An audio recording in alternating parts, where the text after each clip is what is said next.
Hi ಎಲ್ಲರಿಗೂ ನಮಸ್ಕಾರ. ನಾನು ಭಾಗ್ಯ. ಜಸ್ಟ್ ಮಾಮ್ಸಿ ಥಿಂಗ್ಸ್ಗೆ ಸ್ವಾಗತ. ಇಂದಿನ ರೆಸಿಪಿ ಮಾವಿನಕಾಯಿ ಬಿರಿಯಾನಿ. ಬೇಕಾಗಿರುವ ಸಾಮಗ್ರಿಗಳು: ಮಾವಿನಕಾಯಿ ತುರಿ, ತೆಂಗಿನ ತುರಿ, ಅಕ್ಕಿ 3 ಗ್ಲಾಸು, ಬಟಾಣಿ, ಕ್ಯಾರೆಟು, ಆಲೂಗಡ್ಡೆ,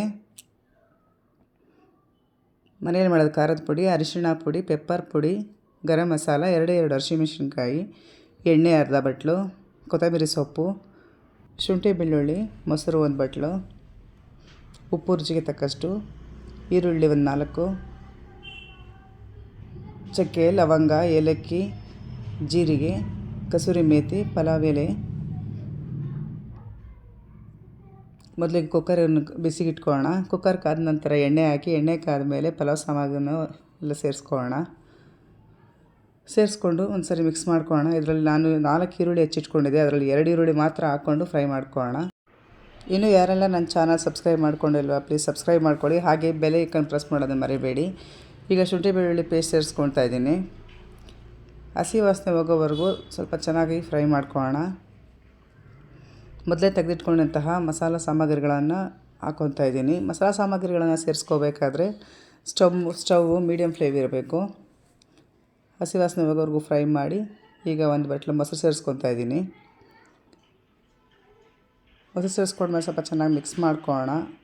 ಅದು ಎಣ್ಣೆ ಬಿಡಬೇಕು, ಅಲ್ಲಿವರೆಗೂ ಮಿಕ್ಸ್ ಮಾಡ್ಕೋಬೇಕು. 1-2 ನಿಮಿಷ ಮಿಕ್ಸ್ ಮಾಡ್ಕೋಬೇಕು. 1-2 ನಿಮಿಷ ಆಗಿದೆ. ಈಗ ಹೆಚ್ಚಿಟ್ಕೊಂಡಿರೋಂಥ ತರಕಾರಿಗಳನ್ನು ಸೇರಿಸ್ಕೊಳ್ಳೋಣ. ನಾನಿಲ್ಲಿ 1 ಕ್ಯಾರೆಟು, 1 ಆಲೂಗಡ್ಡೆ ಹಾಗೂ 1 ಬಟ್ಲು ಬಟಾಣಿ ನೆನೆಸಿಟ್ಕೊಂಡಿದ್ದೆ. ಹಸಿ ಬಟಾಣಿ ಇದ್ದರೆ ಸೇರಿಸ್ಕೋಬೋದು. ಹಸಿ ಬಟಾಣಿ ಸಿಗದೇ ಇರೋ ಕಾರಣ ನಾನಿವಾಗ ಒಣ ಬಟಾಣಿನ ನೆನೆಸಾಕೊಂಡಿದ್ದೀನಿ. ಹಾಗೆ ತುರಿದಿಟ್ಕೊಂಡಿರುವಂತಹ ಮಾವಿನಕಾಯಿ ಮತ್ತು ತೆಂಗಿನ ತುರಿನ ಸೇರಿಸ್ಕೊಂಡು ಒಂದು ಸರಿ ಚೆನ್ನಾಗಿ ಮಿಕ್ಸ್ ಮಾಡ್ಕೊಳ್ಳೋಣ. ಈಗ ಅಕ್ಕಿನ ಸಹ ಮಿಕ್ಸ್ ಮಾಡ್ಕೊಳ್ಳೋಣ. ಚೆನ್ನಾಗಿ ಮಿಕ್ಸ್ ಮಾಡಿಕೊಂಡು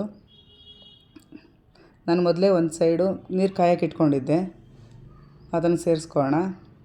3 ಗ್ಲಾಸ್ ಅಕ್ಕಿಗೆ 6 ಗ್ಲಾಸ್ ನೀರು ಸೇರಿಸ್ಕೊತಾ ಇದ್ದೀನಿ. ಈಗ ರುಚಿಗೆ ತಕ್ಕಷ್ಟು ಉಪ್ಪನ್ನು ಸೇರಿಸ್ಕೊಂಡು ಇನ್ನೊಂದು ಸರಿ ಚೆನ್ನಾಗಿ ಮಿಕ್ಸ್ ಮಾಡ್ಕೊಳ್ಳೋಣ.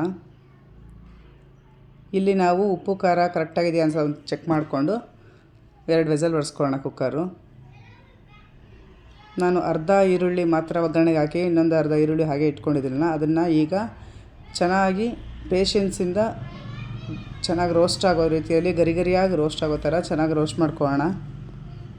ಇದು ಮೇಲಿಂದ ಮಿಕ್ಸ್ ಮಾಡ್ಕೊಂಡು ತಿಂತಾಯಿದ್ರೆ ತುಂಬ ಟೇಸ್ಟ್ ಕೊಡುತ್ತೆ. ಈಗ ವಿಸಲ್ ಹಿಡಿದಿದೆ ಕುಕ್ಕರ್ದು. ಚೆನ್ನಾಗಿ ಮಿಕ್ಸ್ ಮಾಡ್ಕೊಳ್ಳೋಣ. ಕೊತ್ತಂಬರಿ ಸೊಪ್ಪು ಸ್ವಲ್ಪ ಸೇರಿಸ್ಕೊತಾ ಇದ್ದೀನಿ. ಕೊತ್ತಂಬರಿ ಸೇರಿಸ್ಕೊಂಡು ಒಂದು ಸರಿ ಚೆನ್ನಾಗಿ ಮಿಕ್ಸ್ ಮಾಡಿ. ಈ ಬಿರಿಯಾನಿ ಬಾಕ್ಸಿಗೂ ಸಹ ಒಂದು ಒಳ್ಳೆ ರೆಸಿಪಿ ಅಂತ ಹೇಳ್ಬೋದು. ಮಕ್ಕಳಿಂದ ದೊಡ್ಡವ್ರವರೆಗೂ ಎಲ್ಲರೂ ತುಂಬ ಇಷ್ಟಪಟ್ಟು ತಿಂತಾರೆ. ನೀವು ಒಂದು ಸರಿ ಟ್ರೈ ಮಾಡಿ, ಕಮೆಂಟ್ ಮೂಲಕ ತಿಳಿಸಿ. ಈಗ ಕೊತ್ತಂಬರಿ ಸೊಪ್ಪು ಹಾಗೂ ಫ್ರೈ ಮಾಡಿರುವಂತಹ ಈರುಳ್ಳಿನ ಮೇಲಿಂದ ಸೇರಿಸ್ಕೊಳ್ಳೋಣ. ಈಗ ರುಚಿಕರವಾದಂತಹ ಮಾವಿನಕಾಯಿ ಬಿರಿಯಾನಿ ಸವಿಯಲು ಸಿದ್ಧ. ದಯವಿಟ್ಟು ಲೈಕ್ ಮಾಡಿ, ಶೇರ್ ಮಾಡಿ, ಕಮೆಂಟ್ ಮಾಡಿ.